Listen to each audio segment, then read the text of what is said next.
page 6874. Marty accidentally travels through time and crashes the car into the barn like in the movie, only now when the crash is over and everything stops in silence he says the hilariously terrible line, "Damn.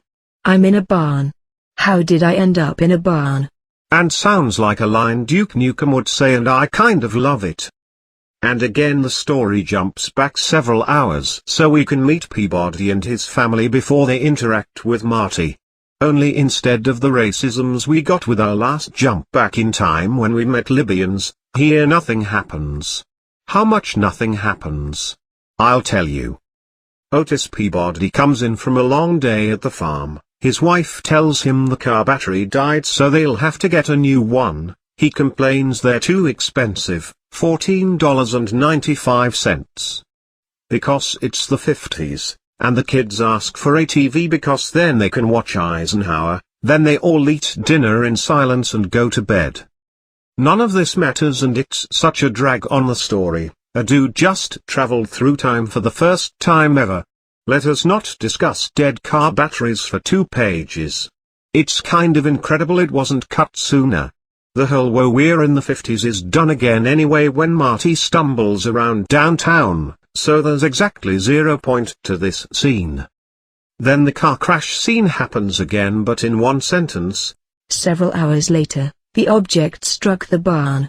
And no, I have no idea why Gipe wrote the object, which remains forever unspecified, and not the DeLorean.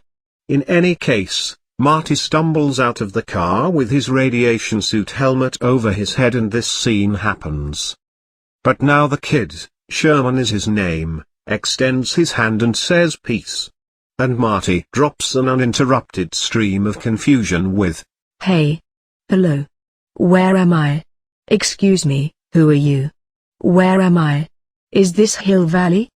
And secretly he's still worried about where the Libyans are and if they're about to finish him off. Peabody shoots at him and Marty goes back to the car and says, "Damn crazy farmer," and drives off, running over one of the pines.